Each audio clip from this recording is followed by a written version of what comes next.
Did you know there was a tiny Japanese microcar in the 1950s, so light it practically floated on the road? Meet the Flying Feather, a featherweight commuter that dared to defy post-war trends with just 12.5 horsepower. Ladies and gentlemen, and my friend Timmy, today we're taking a ride through one of the oddest corners of Japan's automotive past, the Suminoe Flying Feather. Now I know what ye be thinking, is this a car, a bicycle in disguise, or something Timmy made in his garage after one too many sake-fueled evenings?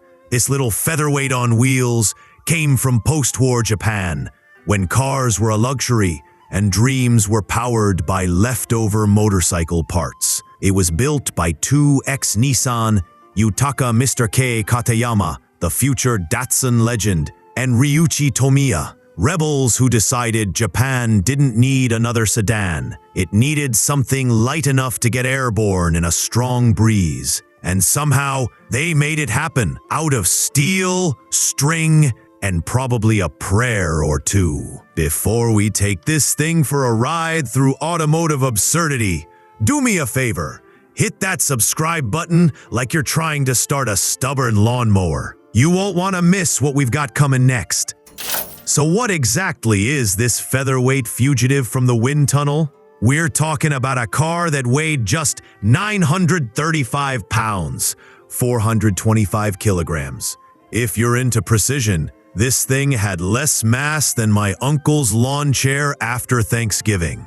The Flying Feather was a two-seat, rear-engine, rear-wheel drive microcar with a tubular steel chassis and hand-formed body panels. Think Citroën 2CV goes on a diet and forgets to stop. It had independent double wishbone suspension, front and rear. That's right, under the rear bonnet, if you can call a flap behind the seats a bonnet, ye got a 350 cubic centimeters, air-cooled, overhead valve V-twin engine, delivering a whopping 12.5 horsepower. That's about 9.2 kilowatts. Top speed?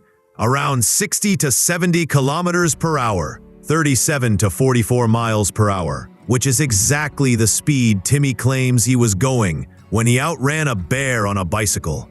The gearbox? A 3-speed manual. No radio, no heater, no excuses. The seats were tubular frames with checkerboard cloth, inspired by Citroën 2CV, and possibly my grandmother's kitchen cushions. The roof was a canvas Targa-style thing that folded back like the optimism of anyone who tried to daily drive this thing in a rainstorm. And the body? A delicate steel shell with wire spoke wheels and motorcycle tires, one wiper, one taillight, and a whole lot of guts. This wasn't a car, folks. This was a bold little shrug at post-war luxury, the kind of machine that sipped fuel like fine tea and calmly said, I get 25 kilometers per liter, 59 miles per gallon, and I'm not here to impress anyone wearing a 3-piece suit. Here's what I love the most. The front grille wasn't a grille at all. It was a hinged lid hiding the spare tire. No radiator. It was air-cooled. Function over form and form over budget. And you bet your catalytic converter it had arm lever turn signals. That's right, flappy mechanical arms like me uncle directing traffic after too many beers. Now production.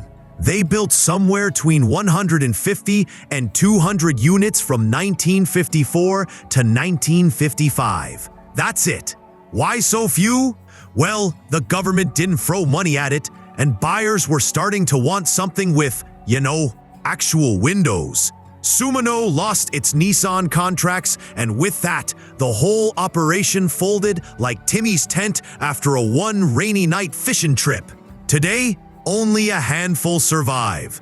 Museums, private collectors, and probably that one rich dentist who owns weird stuff because therapy is too mainstream. These things are so rare, even auction houses haven't caught one in the wild. No confirmed auction price exists, but if one did go up for sale, I think it would pull serious coin, because rarity, weirdness, and handcrafted checkerboard seats?